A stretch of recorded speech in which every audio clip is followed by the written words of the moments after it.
A dagger of betrayal glinted in the morning light, but its blade wasn't sharp. It was covered in words.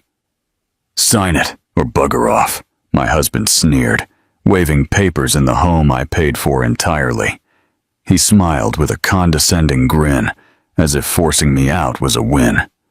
I signed, put my keys on the table, and walked away, leaving him with his illusion of victory. The next morning, the sharp cry of his elite lawyer ripped through the air at 7 a.m. "Do you have any idea what you just let her do? We need to talk about the house." Leo's voice sliced through the darkness, and I found him sitting in my office chair, fully dressed, with a briefcase at his feet. He had arranged my own financial documents on the desk, bank statements, mortgage papers, the title deed, as if they were evidence in a court. "I've run a few numbers," he continued, pulling a new legal pad covered in figures. "It's time we discuss who really owns what in this marriage." The briefcase was new, brown leather with combination locks, the kind of accessory worn by blokes who want to look important in meetings they'll never attend. Leo positioned himself behind my desk, as if he belonged there. The same desk where I built Almeida and Vasconcelos Consulting from the ground up, turning it into a 7-figure business. The morning light from the window highlighted dust motes floating between us, and I noticed he'd moved my achievement awards to make room for his legal pad. "You went through my files." It wasn't a question. This was the locked cabinet where I kept original documents, multi-million-dollar contracts, and confidential client information that required NDAs just to discuss. "Our files," Leo corrected, tapping his pen on the pad. "Marriage is a partnership, Charlotte. 50-50. That's what my lawyer told me." Those words hung between us as I took in the man I'd married 4 years earlier. Leo wore the charcoal suit I'd bought him last year for a job interview he'd canceled at the last minute, claiming the company wasn't prestigious enough for his vision. His hair was slicked back with the expensive pomade from my bathroom drawer.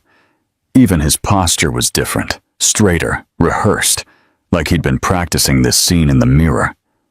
I walked closer, watching how he'd arranged my documents into neat stacks. The mortgage statements showed every payment I'd made before and during our marriage. The property tax records were in my name. The title deed was dated 2 years before we even met, purchased with my grandmother's inheritance, from a woman who worked 3 jobs to save net every cent. "Your lawyer," I repeated, picking up the Coastal Industries contract from the corner of my desk where he'd shoved it. That one deal alone had generated more revenue than Leo had earned in his entire life.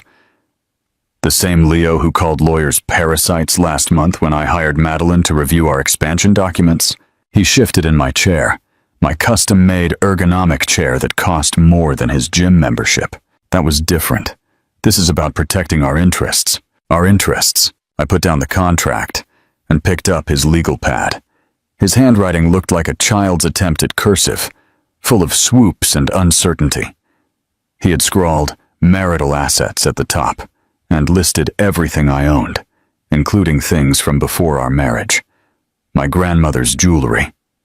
The cabin in the snowy mountains my dad left me. The original paintings I bought to celebrate my first million. Leo stood up, coming around the desk to face me directly. "I contributed to this marriage, Charlotte. While you were building your business, I took care of our home. I supported your career. Took care of our home." I thought of the contractors I hired to fix the leaky roof that Leo never even noticed. The gardening service I paid for because Leo's idea of gardening was hiring neighborhood kids who never showed up. The cleaning service that came twice a week while Leo was at his extended business lunches with his partners who never seemed to have any actual business. "Is that what you told your lawyer?" I asked, spotting a business card for Garrett and Associates peeking out from under the mortgage papers. "That you took care of our home while I worked?" "I made sacrifices," Leo said, his voice rising a little. "I put my career on the back burner for this marriage. The career that never existed. The consulting business that never had clients. The app development company, that never developed apps. The investment advisory service that never advised anyone, because Leo didn't have the necessary licenses and showed no interest in getting them. I walked to the window, looking down at the garden I'd designed and paid for, where I'd planted roses from my grandmother's home after she passed. The same home she left me enough money to buy this place, back when Leo was still living in his brother's basement, talking about potential and opportunity while playing video games until dawn. "The house is mine, Leo," I said calmly, watching Mr. Wilson walk his poodle past our driveway. My driveway. It was mine before we met. The title deed is in my name only. I paid every mortgage payment, every repair, every improvement. "We're married," Leo said, as if those two words erased years of financial records. The law says premarital assets remain separate unless they're commingled." I turned to face him. I was very careful not to commingle. Leo's face reddened. He picked up a stack of bank statements, waving them at me. "This shows transfers to the joint account. You put money in our shared account every month for household expenses, groceries, bills, your personal spending. All documented, all separate, from the mortgage and property taxes that I pay from my business account." He slammed the papers down on the desk, his rehearsed pose falling apart. "I deserve something for these 4 years. You can't just what, Leo?" I picked up the title deed, holding it up to the light. "I can't keep what I bought with my inheritance? I can't keep what I paid for every month while you were at the gym, having lunch, at networking events that never led to anything?" Leo grabbed his briefcase, fiddling with the combination locks he'd probably set yesterday. "This isn't over. Tom Garrett is one of the best divorce lawyers in the state. Tom Garrett advertises on bus stop benches," I said, remembering the yellow placards I'd seen in the city. "He's been suspended from the bar twice for ethics violations." Leo's face went pale. "How did you—" "I run a consulting business, Leo. I research. It's what successful businesses require." I took my documents from the desk, arranging them back into their proper order. "Something you'd know if any of your ventures had ever progressed beyond a PowerPoint presentation." He just stood there, the briefcase clutched to his chest like armor, the morning light making him look younger, more like the charming bloke I'd met at that conference 4 years ago, the one who talked about dreams and ambition, who made me believe that partnership meant something more than financial contribution. "We'll see what happens when the papers are filed," Leo said, heading for the door. "You might be surprised at what a good lawyer can do." I sat down in my chair, still warm from his presence, and opened my email.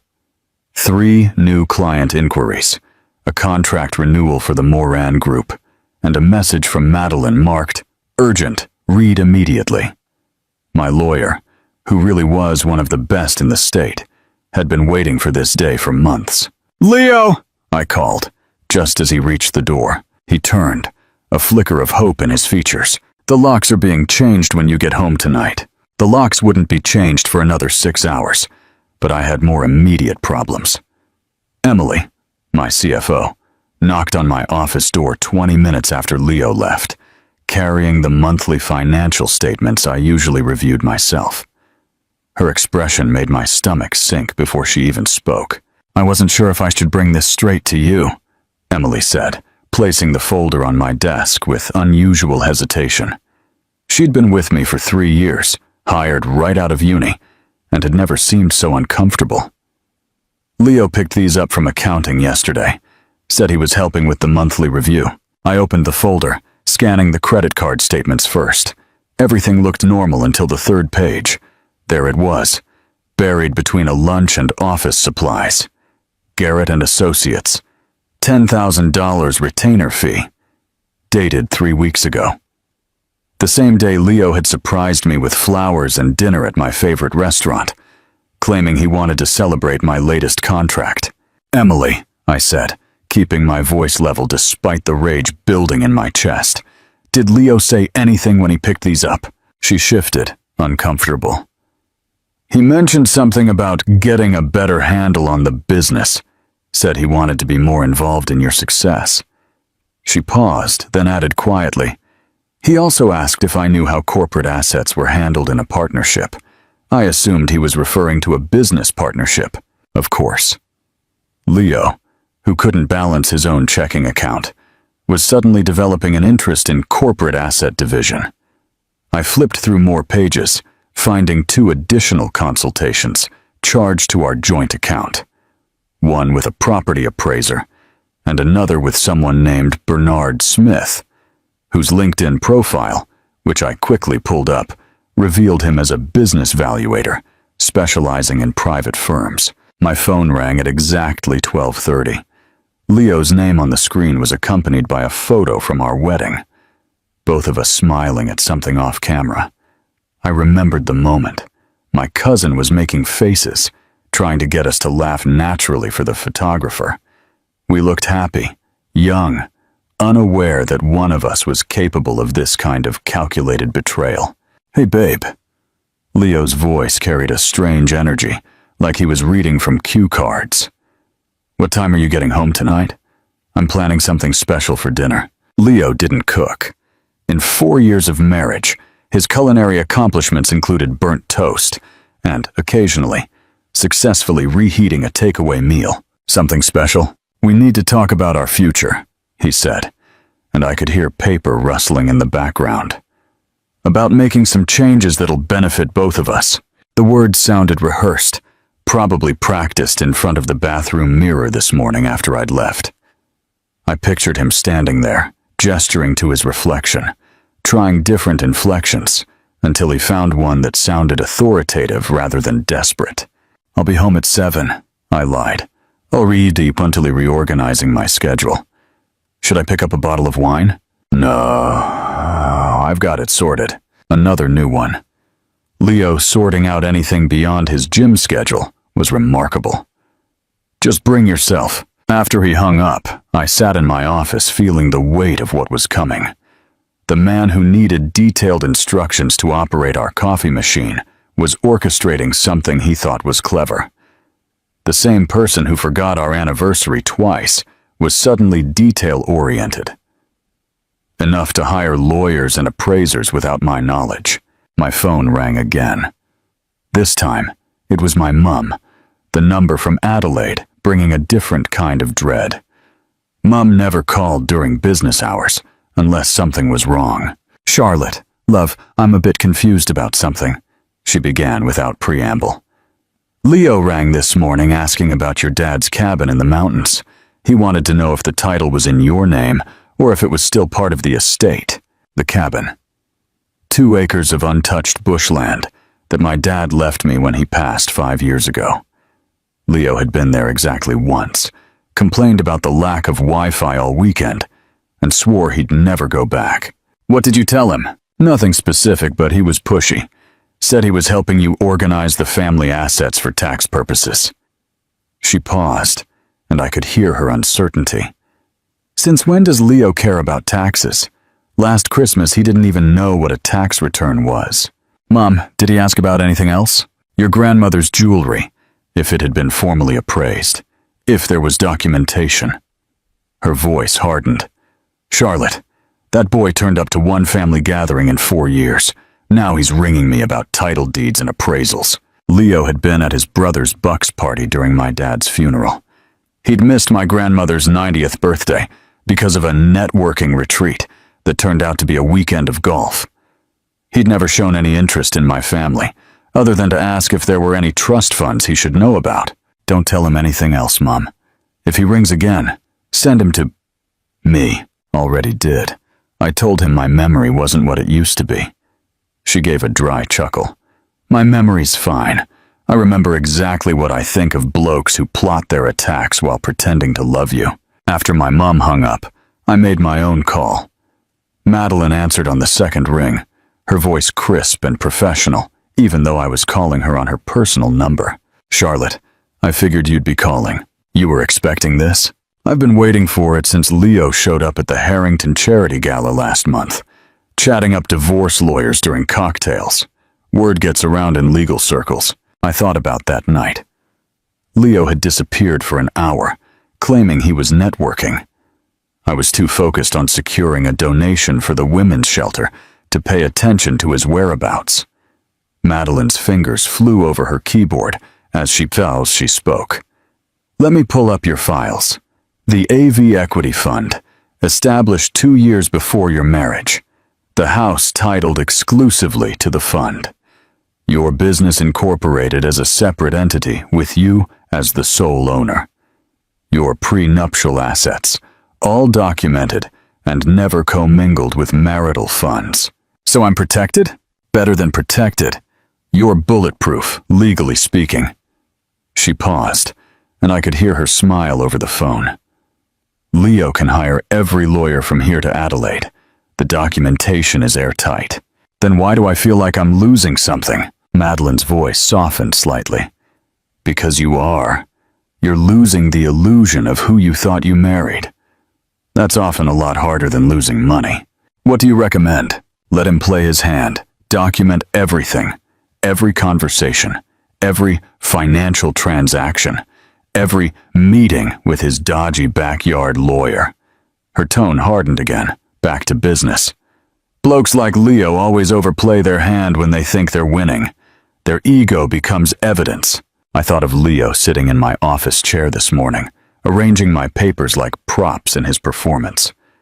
The new briefcase, the rehearsed posture, the canned lines.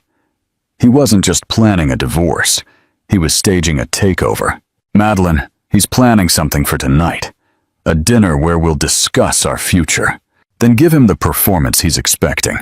Let him think you're completely clueless. The more confident he feels, the more mistakes he'll make. She paused. And Charlotte? Record everything. New South Wales law allows for one-party consent recording. Your phone in your pocket is perfectly legal. I hung up the phone feeling more steady, but somehow sadder. This morning, Leo was my disappointing husband. This afternoon, he was my opponent. By night, he'd reveal himself as something worse, a man who'd spent years sleeping next to me while he plotted his betrayal, practicing his lines in the mirror, convinced he could take everything I built because he saw me build it. I got home at exactly 7 o'clock, my phone recording in my jacket pocket. Its weight was a small comfort against what was to come. The house smelled strange, like soy sauce and something synthetic. Leo had ordered Chinese takeaway, but not from our usual spot. This was from the cheap joint near the highway, the one we'd tried once and swore never to go back to after finding a hair in the fried rice. He had set the dining room table with my grandmother's Wedgwood china, the delicate blue and white plates she'd brought from England in 1952. We'd used them exactly twice in 4 years, our first anniversary and the night my biggest client signed a 5-year contract extension. Leo had complained both times about having to hand wash them, saying it was pretentious to own plates you couldn't put in the dishwasher. Now he moved around my kitchen with an unfamiliar purpose, dishing out chicken chow mein and beef and broccoli onto china that had survived 2 world wars and 3 generations, only to be used as props in Leo's performance. He'd even lit candles, the expensive ones I saved for power outages, and dimmed the lights for what he probably thought was atmospheric, but actually made the room look like a funeral parlor. Sit down, he said, gesturing to my usual chair while he remained standing, a manila folder tucked under his arm. He'd changed suits, this one a navy blue, also purchased with my credit card during last year's failed job hunt. We need to have an honest conversation about our marriage. I sat, noting how he had positioned himself between me. The door, probably something his backyard lawyer had suggested. Establish dominance. Control the exit. Make her feel cornered. What neither Leo nor his bus stop lawyer understood was that I negotiated with corporate executives who ate intimidation tactics for breakfast. Leo cleared his throat and launched into what was obviously a prepared speech. Charlotte, we've grown apart. Our life paths have diverged in ways neither of us anticipated when we said our vows. He took a dramatic pause, the way he'd seen actors do in films. I've been doing a lot of introspection, seeing a therapist, working on myself. Therapy. That was new. Unless he considered YouTube motivational videos professional help, Leo had never stepped foot in a therapist's office. He continued, his voice taking on the smooth cadence of a bad TED Talk. I've realized our marriage has become unbalanced. You're consumed by your work, and I've been left to manage everything else alone. The emotional labor, the household management, the sacrifice of my own dreams to support yours. I reached for my water glass, letting him continue his monologue while I studied his face. He had practiced this in front of a mirror, probably several times. His gestures were too coordinated, his pauses too calculated. Even the way he'd placed his hands on the back of his chair was staged. I think it's best we go our separate ways, he continued, finally sliding the manila folder across the table, nudging aside a container of sweet and sour sauce. I've prepared some papers that I believe are fair to both parties. I opened the folder while Leo watched, his breathing a little quick. The first page was exactly what I expected, a joke of a legal document that looked like it had been downloaded from a template website and filled out with creative interpretations of property law. He was demanding the house, citing his contributions to its upkeep and maintenance. He wanted alimony based on his career sacrifices. He even listed my business as a marital asset, claiming he had been an unofficial consultant during its development. You want half of Almeida and Vasconcelos, I said, not as a question, but as confirmation of his delusion. I was your sounding board on all the important decisions, Leo said, his confidence growing. I attended networking events. I supported your late nights. I sacrificed my own entrepreneurial ventures. I turned to the next page. He wanted my grandmother's jewelry, calling them gifts to the marriage. The cabin in the snowy mountains was listed as joint recreational property. Even my car, purchased 6 months before we were married, was somehow classified as a shared asset. Leo moved closer, standing over me now. This is what's fair, Charlotte. What we built together should be divided equally. I continued to read in silence, my expression neutral, while inside I was cataloging every ridiculous claim, every legal impossibility, every piece of evidence that Leo had no understanding of what he really signed this morning in my office. The papers he'd so carefully arranged on my desk had been a decoy. Documents I'd left accessible, knowing his curiosity would override his limited attention span. Leo's patience was wearing thin. Well, are you going to sign? I put down the papers and looked at him. You want the house? I deserve the house. I made it a home while you treated it like a hotel. And my business? Our business. Built during our marriage. Community property. The cabin in the snowy mountains? Where we made memories as a couple. Each lie was delivered with increasing confidence, as if repetition could turn fiction into fact. Leo spent exactly 1 night at the cabin in the snowy mountains, complained the entire time, and left early, claiming allergic reactions to pine trees that mysteriously never affected him during the Christmas season.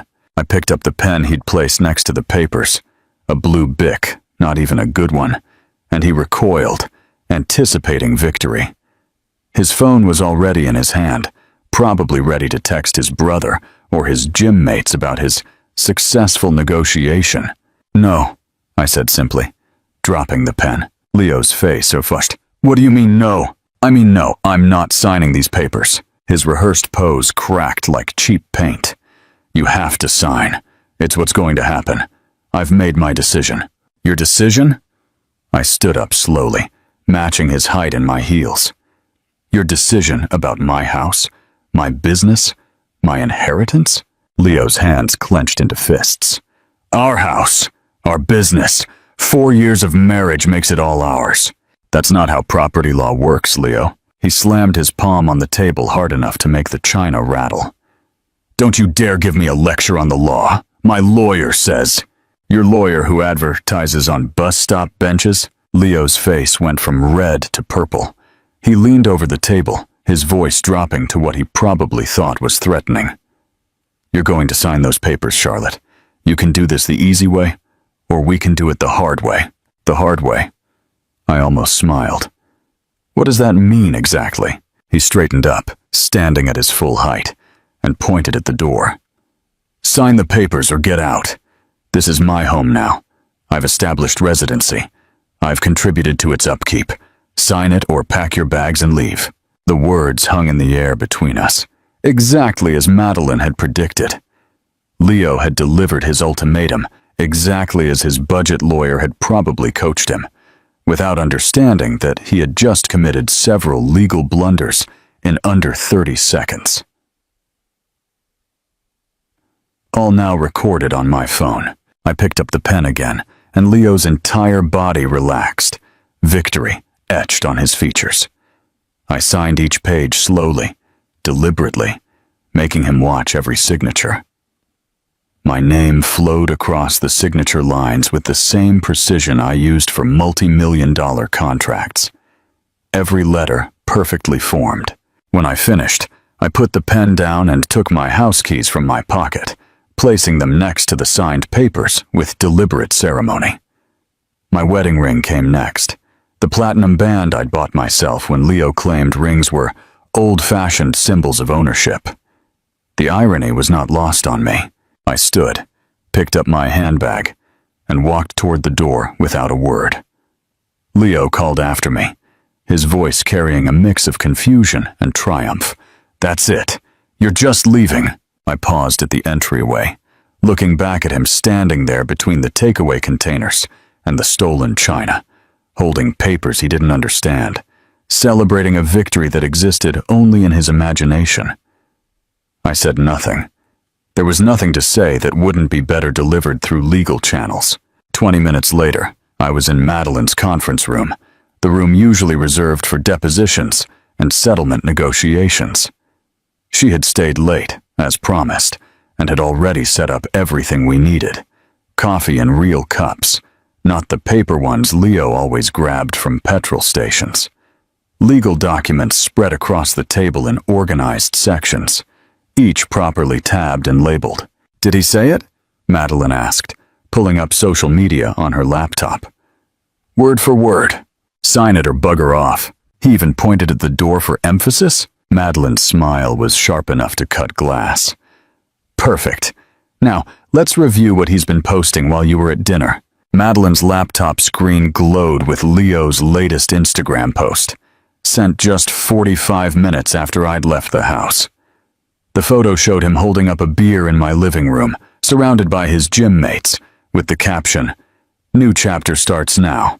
Sometimes you just have to remove toxic people to find your peace." Fresh start. My house. Leveling up, He's literally broadcasting the evidence, Madeline said, taking screenshots with methodical precision. Look at this one.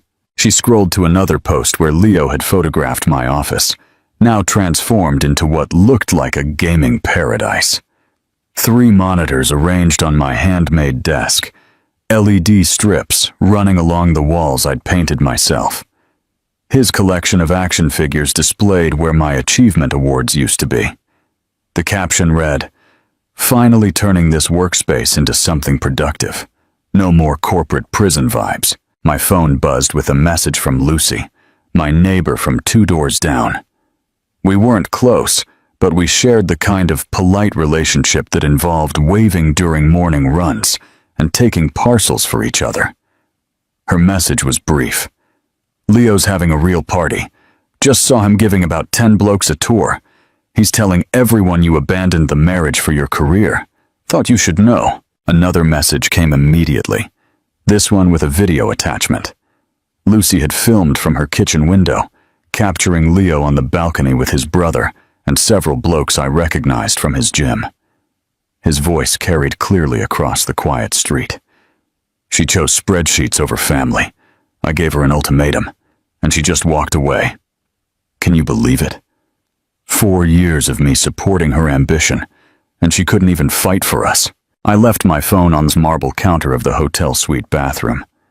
The Grand Hyatt wasn't cheap, but I needed a base of operations that felt controlled, professional, a place where I could think without the emotional weight of memories in every corner. The suite had a separate living room with a desk where I'd already set up my laptop, preparing for what was to come. Mark Evans' name appeared on my phone screen. My CFO rarely called after hours unless something required immediate attention. The transition is complete, Mark said without preamble. All company accounts have been restructured. Leo's access was terminated at 8:47 p.m. His corporate card has been deactivated, and all automated payments linked to it have been suspended, pending reassignment. How many automated payments? 17, including his BMW lease, gym membership, club access, wine storage unit, and something called executive presence coaching that's been charging $2,000 a month for the last year. Executive presence coaching. Leo had told me it was career counseling to help him launch his consulting business. I was funding his life coach to tell him he was special, while he contributed nothing to our home except dirty dishes and empty promises. Document everything, Mark. Create a complete audit trail. Already underway. Also, Leo tried to use the corporate card 20 minutes ago at something called Velocity Sports Bar. The transaction was declined. Of course, he tried to pay for his celebration party with my company card. The same card he'd been using for years to fund his lunches with potential business partners that never materialized into real ventures. My phone rang again, this time showing my sister Emma's face. A photo from last Christmas when she'd visited from Adelaide. Emma was 3 years younger, but decades wiser when it came to reading people. She never liked Leo, though she was polite enough to hide it during family gatherings. What kind of manipulative garbage is Leo trying to pull?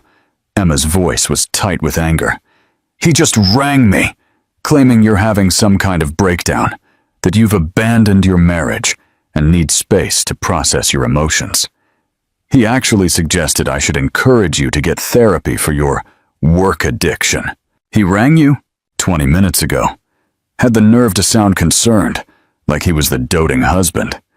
Kept going on about how you chose your career over family, that he tried everything to save the marriage, but you were too focused on money to see what really mattered. I walked to the suite window, looking out at the city lights. Somewhere out there, Leo was celebrating in my house, telling his version of events to anyone who'd listen. The villain narrative he'd created, where I was the cold, calculating career woman who abandoned a loving husband. Emma, he's trying to control the narrative before what? Charlotte, what is actually happening? Because the Leo who rang me sounded coached, like he was reading a script. He used words Leo doesn't know. He mentioned emotional labor and relationship equity. Since when does Leo know those terms? Since his lawyer told him what to say. Emma's silence lasted several seconds. He's trying to get the house, isn't he? The house Grand's money bought. Among other things. That pathetic leech. 4 years of you paying for everything while he played at being a businessman, and now he wants to steal what you built. Her voice rose. Remember when Dad was in hospital? Where was Leo? Oh, that's right. On a crucial networking retreat that ended up being a golf weekend. I remember. 3 months Dad was sick, and Leo visited once. For 20 minutes, and now he's ringing me about family values. She paused, her voice softening. Do you need me to go get anything from the house? Important documents? Grand's jewelry? Anything he could damage or lay claim to? Not yet. Let him think he's won for now. Charlotte, I know you. You're planning something. I'm not planning anything. I'm just documenting reality while Leo creates his own fantasy. After Emma hung up, I opened my laptop and logged into our banking app. The joint account showed Leo's spending in real time, $60 at Velocity Sports Bar, declined. $40 at the bottle shop, declined. $20 at the pizza joint, declined.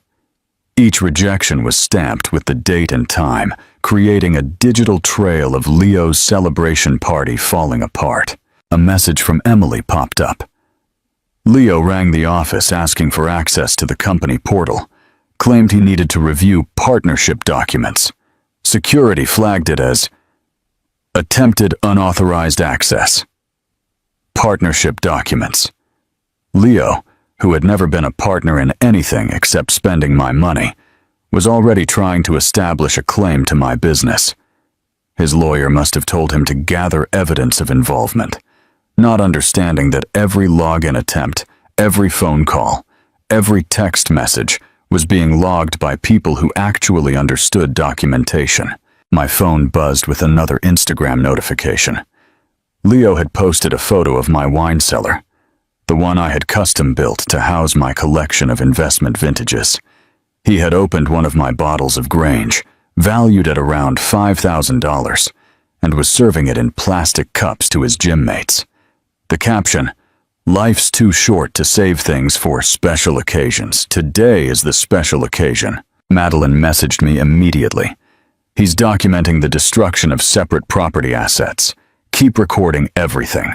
The silence of the hotel room felt strange after years of Leo's constant noise, his video games, his conference calls for businesses that never launched, his motivational podcasts played at volumes that suggested he thought success could be absorbed through sheer decibels.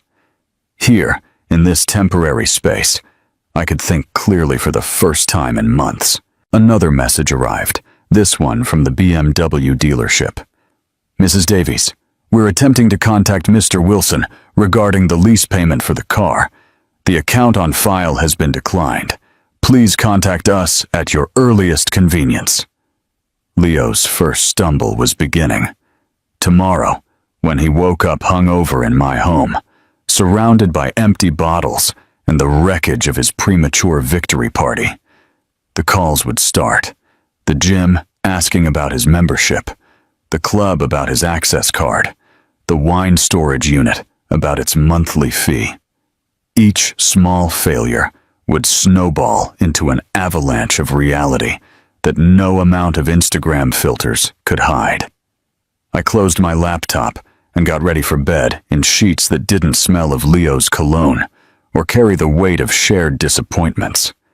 Tomorrow would bring new developments, new evidence, and new blunders as Leo continued to celebrate a victory that existed only in his imagination.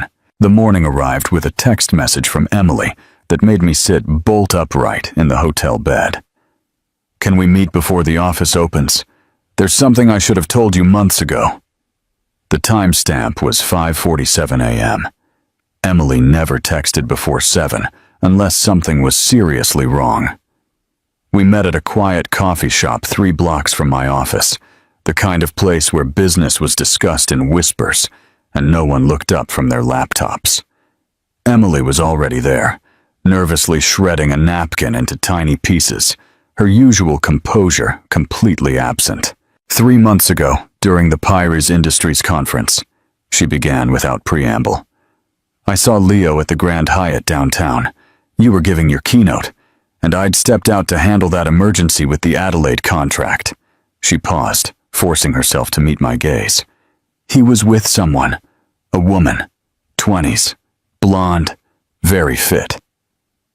3 months ago, Leo had told me he couldn't attend the conference because of a stomach bug. I gave my presentation to 300 industry leaders, while my husband was at a hotel 6 blocks away. "I convinced myself it was a client meeting," Emily continued. "Leo always talked about his business ventures, so I thought maybe he'd finally found an investor or a partner." She pulled up her phone, scrolling through Instagram with practiced efficiency. Then last week I saw this. The screen showed a woman's profile, Jessica Cooper, personal trainer and fitness influencer. In her recent posts, Jessica was wearing my diamond tennis bracelet, the one Leo claimed had been sent out for cleaning 2 months ago. Another photo showed her with my Cartier watch, a birthday gift that was supposedly lost during our last holiday. My grandmother's pearl necklace adorned her neck in a gym selfie. "These are all your pieces, aren't they?" Emily asked calmly. "I recognize them from company events." The pearls were my grandfather's wedding gift to my grandmother in 1951. Leo had told me they were at the jeweler's to be restructured.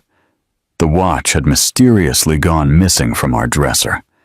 The tennis bracelet had supposedly fallen off during one of Leo's golf outings, and he'd filed a half-hearted insurance claim that I never followed up on because I trusted my husband. Madeline rang while I was still looking at Jessica's Instagram.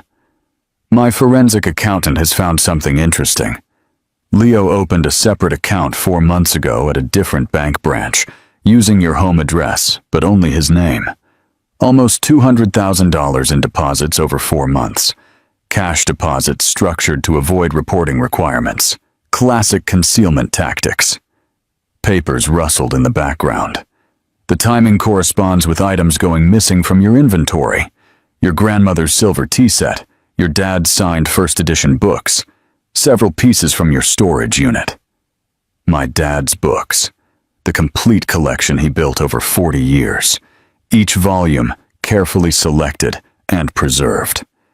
Leo had said the storage unit had been reorganized for temperature control, that everything was safer in new containers, that I never had time to inspect. "He's been liquidating assets for months," Madeline continued, "building a getaway fund while you paid for everything. The mortgage, bills, car insurance, food, his gym membership. You were funding his lifestyle while he was robbing you to finance his exit." After ending the call, I drove to my house, not to confront Leo, but to speak with Mrs. Chin next door. She answered immediately, as if she'd been waiting for me. Mrs. Chin was 73, sharp as a legal document, and had lived next door since before I bought the place. She never liked Leo, calling him that loud young man whenever his music disrupted her afternoon tea. "I have something to show you," she said, leading me into her dining room, where a laptop was open on her polished mahogany table. "My grandson put in these doorbell cameras after those parcel thefts last year. They record everything." The footage started to play, date and time. 2 weeks ago, 2:47 p.m. Leo's BMW pulling into our driveway. Leo getting out, coming around to open the passenger door for Jessica. They were laughing, his hand on her back as he guided her to our front door. The casual intimacy of people who'd done this many times before. "There's more," Mrs. Chin said, clicking on another file. "This is from last month. Jessica arriving alone with her own key, my house key, walking in like she owned the place while I was at a client meeting in Adelaide." The timestamp showed she stayed for 3 hours. Another video showed them loading boxes from the house into Leo's car. My boxes, my belongings, my life being stolen piece by piece while I worked 14-hour days to pay for the roof over their heads. "I should have said something sooner," Mrs. Chin apologized, "but I wasn't sure it was my place to interfere in a couple's business." Back at the hotel, Madeline had gathered more information on Tom Garrett, Leo's lawyer. The research painted a picture of stunning incompetence wrapped in flashy marketing. 2 suspensions from the bar for ethics violations, 1 for mishandling client funds, and another for filing frivolous lawsuits. His website promised aggressive representation for men's rights and featured testimonials that Madeline's investigator discovered were fabricated. "He advertises on Facebook and Gumtree," Madeline said, barely disguising her professional disdain. "His success rate is 12%. Most of his cases end unfavorably or are thrown out." Leo found him through a sponsored post that promised David versus Goliath legal victories. The irony was perfect. Leo, convinced of his own genius, had hired a lawyer whose incompetence was documented in public records. He had chosen flash over substance, marketing over merit, the same way he'd approached everything in our marriage. Mark Evans rang with another update on Leo's financial situation. The executive presence coaching had been canceled for non-payment. His wine storage unit was sending default notices. The club had suspended his membership pending payment of outstanding fees.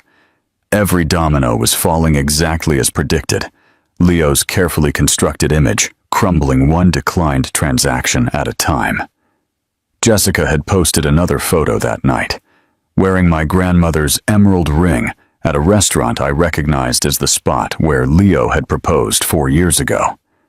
The caption read, "When you know, you know. Hashtag new beginnings. Hashtag upgraded. Hashtag approved." Right. As if my life, my success, my grandmother's jewelry were all just temporary placeholders until Leo could trade up for a younger model.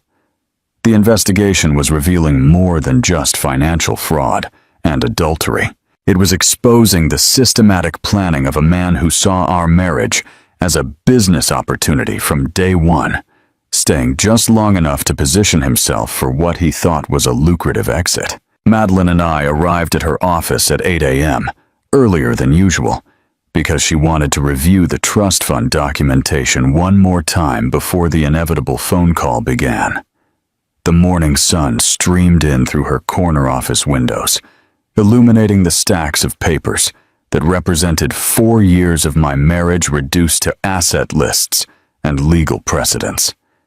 At exactly 8:47 a.m., my phone lit up with notifications from the BMW dealership's automated system. Leo's car had been repossessed from my driveway 30 minutes earlier. The tow truck driver had left a notice on the front door explaining that the leaseholder should contact the financial services department immediately. Leo, who rarely woke up before 11, would discover this in a few hours when he stumbled outside, expecting to find his prized status symbol in the garage.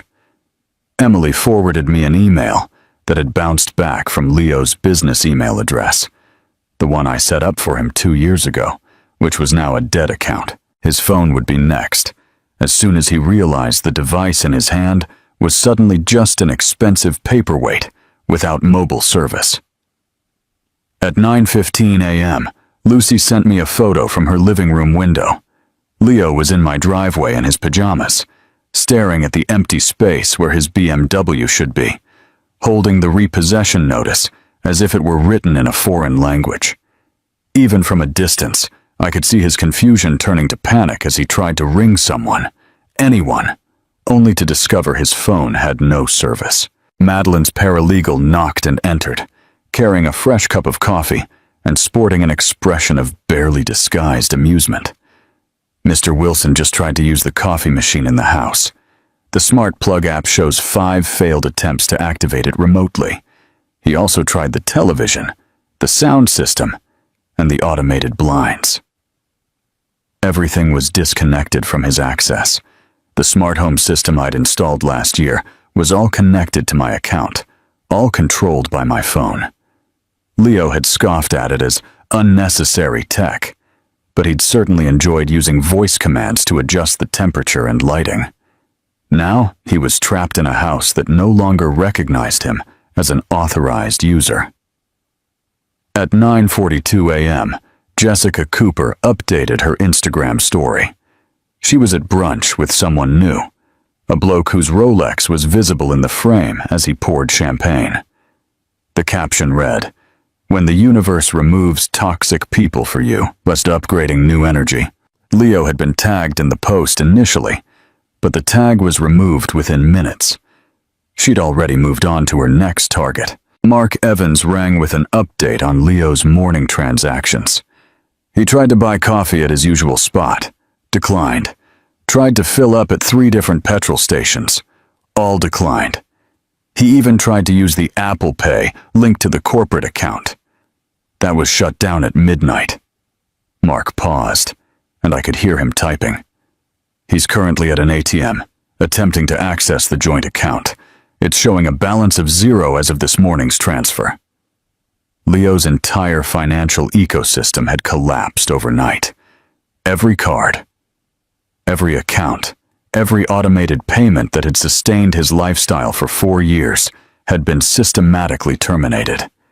The man who'd spent the previous night celebrating his victory was discovering that his empire was built on someone else's foundation.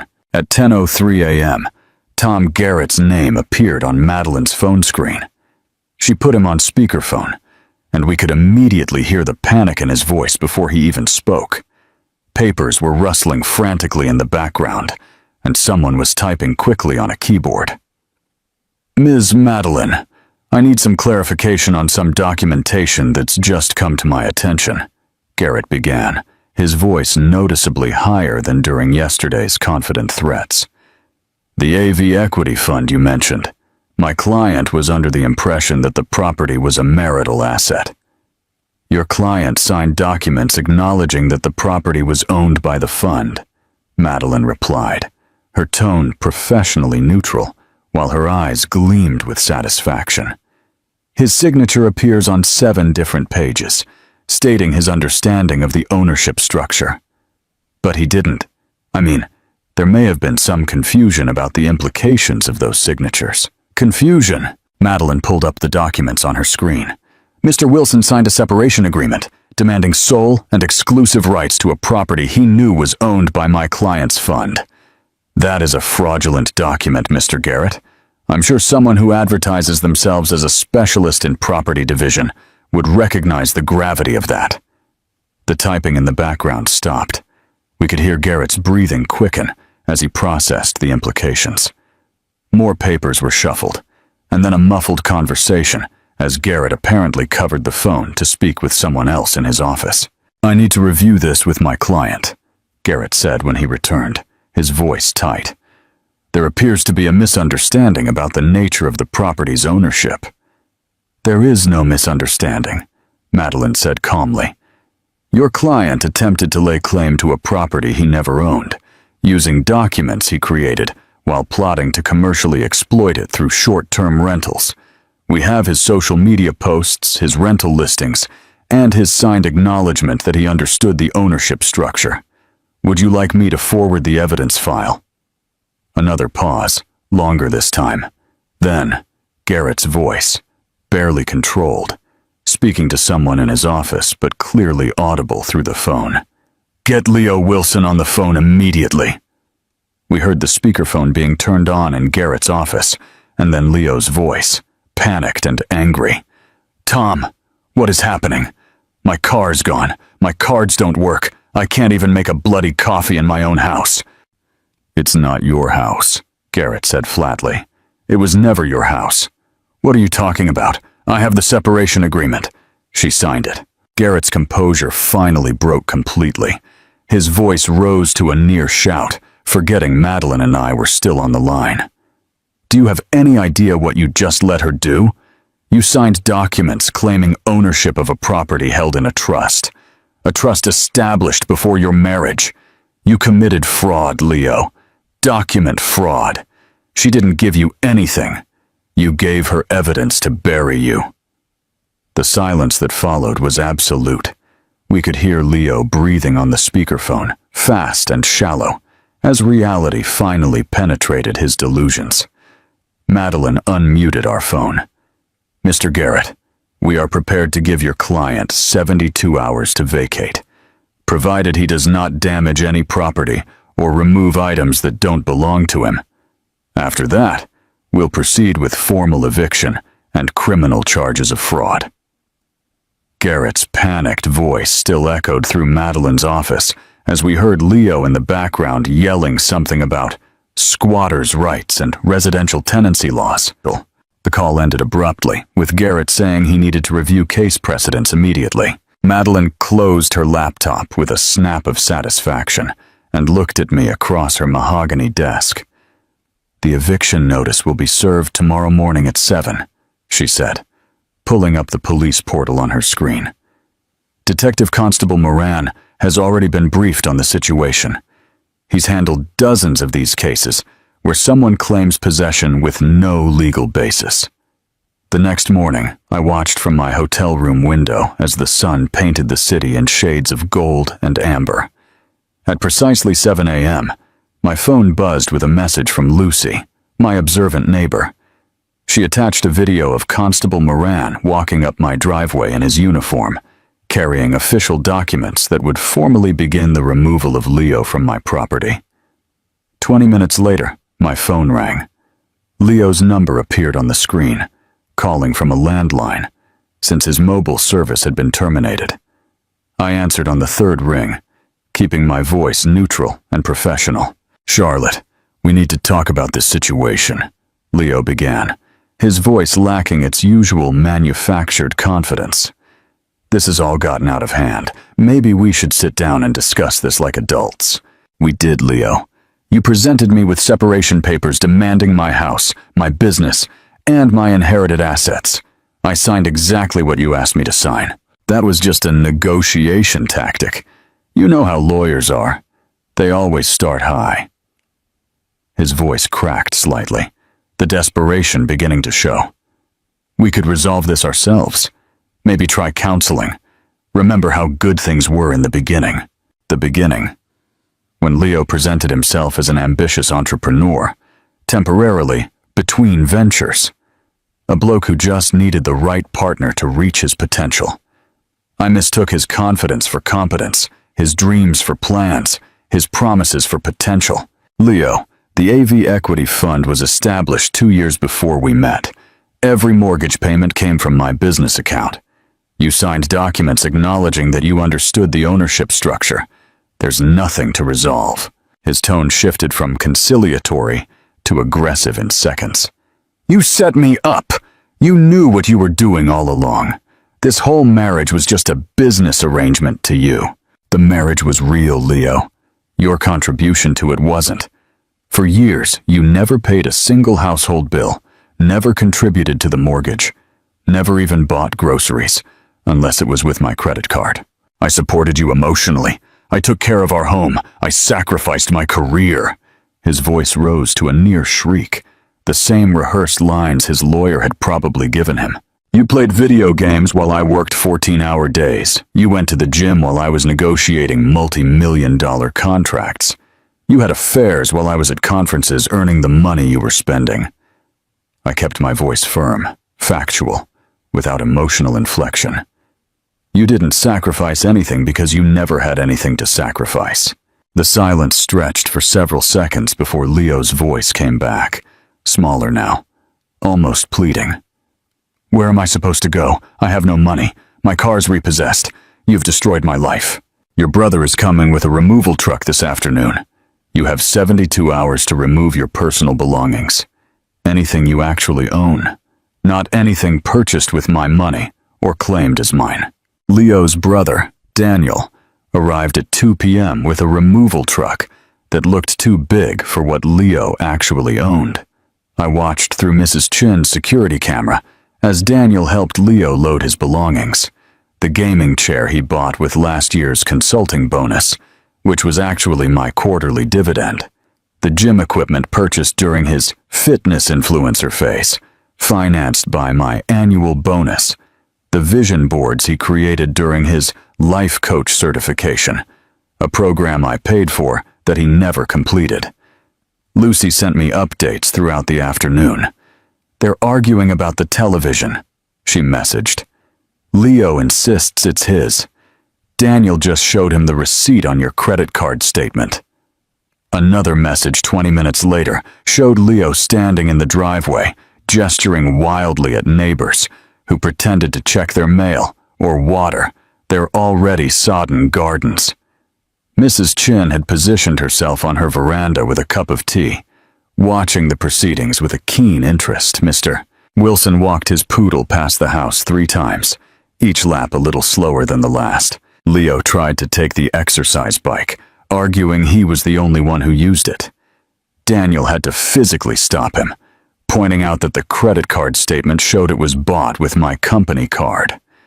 The wine fridge became another point of contention until Daniel pulled up the purchase history on his phone, proving it predated Leo's arrival in my life. By 4 p.m., the truck contained a pathetically small collection of items.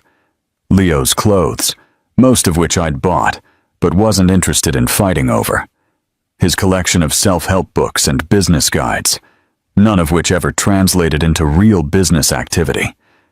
The awards and certificates from his various online courses, monuments to potential that never materialized into productivity. Madeline rang while they were loading the last boxes. "I have the full forensic accounting report. Do you want to know the total?" "Tell me." Over 4 years, Leo Wilson contributed exactly $0 to household expenses. He spent $1.8 million of your money on what he categorized as business development, networking, and professional advancement. She paused, and I could hear her flipping pages. That includes $250,000 on gym and fitness-related expenses, $400,000 on restaurant bills for meetings with potential partners that never materialized, $150,000 on online courses and certifications he never completed, and $220,000 on trips to conferences where he was supposedly building his network. And the rest? Personal shopping, entertainment, and cash withdrawals that coincide with the dates he was seeing Jessica. Every cent documented, every transaction tracked. If he tries to claim any financial interest in your assets, this report will demonstrate that he was essentially a dependent who contributed nothing while bleeding the couple's resources dry. I thought about all those nights I came home exhausted from client meetings to find Leo on the couch, plotting his next great venture while I paid for his dreams and delusions. $1.8 million in 4 years. That money could have funded a scholarship program, supported a women's shelter, or helped genuinely struggling entrepreneurs launch real businesses. Daniel banged on several other doors as the afternoon wore on, apparently looking for boxes or tape or bubble wrap. Leo stood beside the truck, his shoulders slumped, watching his life get packed into a space smaller than my walk-in robe. The man who tried to steal my house was being evicted with barely enough to fill a one-bedroom flat. His empire, revealed as nothing more than borrowed luxuries and stolen dreams. The removal truck disappeared around the corner at 5:47 p.m., taking Leo's meager belongings and his delusions with it. I stood in Mrs. Chin's driveway for a moment longer, watching the empty street where my marriage had just been packed into boxes smaller than my quarterly tax payments. Then I walked back into my house with the locksmith I'd scheduled for 6 o'clock sharp. Robbie from Sydney Security Systems had already done work on the property before, installing the smart locks 2 years ago that Leo never learned how to properly program. He worked methodically, replacing every lock, reprogramming every code, his professional silence a comfort after days of legal battles and emotional confrontations. The new deadbolt on the front door clicked into place with a sound that felt like punctuation at the end of a very long sentence. "All done, Mrs. Davies," Robbie said, handing me a set of keys that gleamed under the porch light. "The smart home system's been completely reset. Only your biometrics and your phone will have access now." I walked into my home, truly my home, for the first time in days. The space felt different immediately, as if it had been holding its breath for 4 years and could finally exhale. Leo had always kept the blinds closed, claiming sunlight gave him headaches, when in reality, he just preferred the cave-like atmosphere for his gaming marathons. I went through each room, opening the curtains, raising the blinds, letting the late afternoon light flood spaces that had been wrapped in his manufactured darkness. The living room windows revealed the garden I planted, but rarely enjoyed. Always too tired from work, while Leo complained that the outdoor furniture wasn't comfortable enough for his afternoon naps. The kitchen felt bigger somehow without his protein powder containers, cluttering every surface. His collection of energy drinks that left marks on my grandmother's wooden table. I opened the windows that had been closed since winter, letting the fresh air replace the mix of his cologne and whatever supplement he was taking for his latest fitness transformation. The Limp Express cleaning crew arrived the next morning for a deep clean. Not because the house was dirty in the conventional sense, but because I needed every trace of Leo's presence professionally erased. They worked their way through each room with industrial-grade equipment, steam cleaning the carpets where he spilled his sports drinks, sanitizing the bathrooms where he left his expensive skincare products that never made him look younger, just more desperate. "We'll need to pay special attention to the master bedroom," I told the team leader, a middle-aged woman named Trish, who understood without further explanation. She'd probably seen enough divorce cleans to recognize the particular type of sanitization that had nothing to do with germs and everything to do with reclaiming a space from someone who had contaminated it with betrayal. While they worked, I drove to the storage unit where I'd kept my dad's books and my grandmother's china that Leo had deemed too cluttered for our minimalist aesthetic. His term for empty space was too lazy to decorate. Box by box, I brought back the pieces of my life I'd hidden to make room for his ego. The collected works of Patrick White that Leo called depressing. The Victorian writing desk where my grandmother wrote her letters, which Leo said ruined the modern flow of the living room. The transformation of my office took 3 days. Where Leo's vision boards had covered the walls, I hung back up my achievement awards. The Partner of the Year plaque from Pires Industries. The Excellence in Innovation certificate from the State Business Council. The first dollar of Almeida and Vasconcelos Consulting, earned not from dreams, but from the hard work that Leo never understood. His garage gym equipment had already been removed, leaving a vast empty space that echoed with possibility. In a week, contractors turned it into the library I'd always wanted. Floor-to-ceiling bookshelves filled with the collection Leo scoffed at as pretentious. Hardback editions he called a waste. First editions he'd tried to sell behind my back. A reading armchair positioned perfectly to catch the morning light. The room smelled of wood polish and old paper, not rubber mats and his perpetual stench of gym socks. My sister Emma flew in from Adelaide to help with the finishing touches, bringing a bottle of champagne she'd been saving since our dad passed away. "For when you finally came to your senses," she said, popping the cork in my newly reclaimed kitchen. We drank from my grandmother's crystal glasses, the same ones Leo wanted to sell because nobody uses crystal anymore. The truth about Leo's eviction spread through professional networks without me saying a word. Emily mentioned that Pires Industries was asking about the sudden change in my emergency contact information.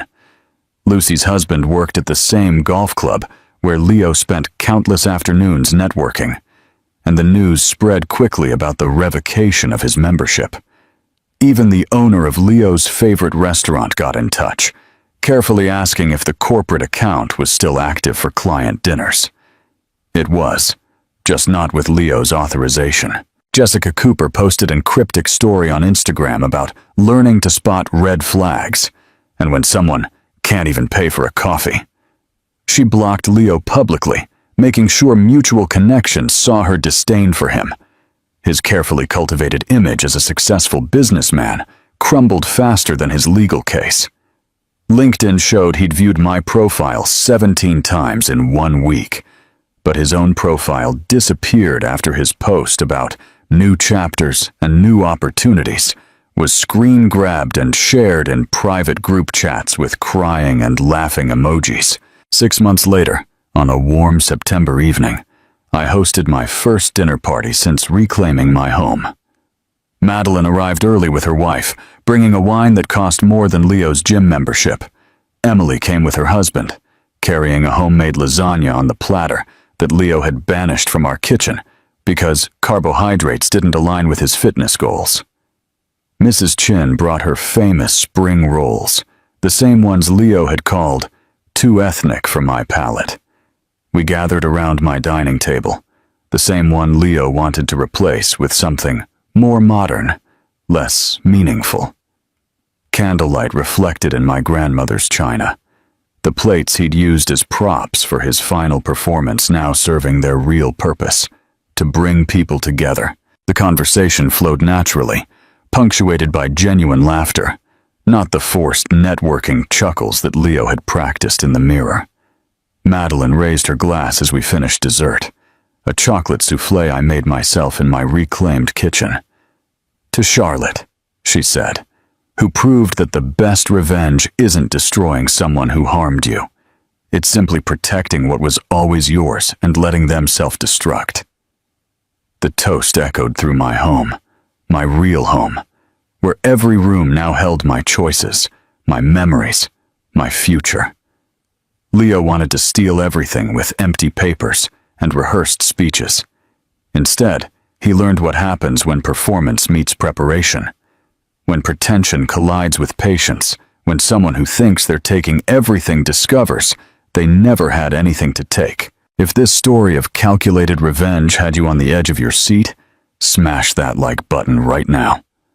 My favorite part was when Leo's lawyer yelled, "Do you have any idea what you just let her do?" after realizing his client had signed everything away for a house he never owned. What was your favorite moment? Drop it in the comments below. Don't miss more thrilling stories like this. Subscribe and hit that notification bell so you never miss an upload.